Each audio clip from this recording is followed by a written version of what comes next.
People are divided into those who love cold brew and those who hate it. Why overpay for something so simple to make? Today, I'll show you how to take your coffee addiction to a whole new level.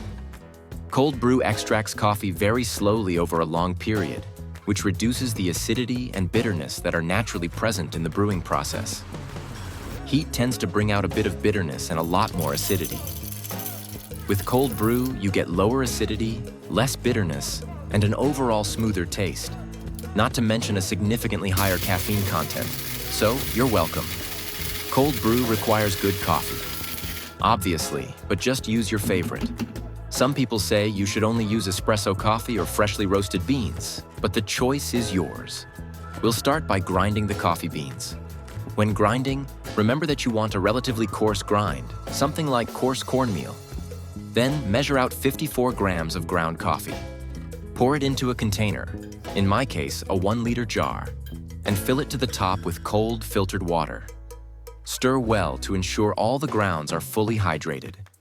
Cover and place it in the fridge for 12 to 24 hours. 24 hours will give you a much stronger brew, while 12 hours will result in a lighter one.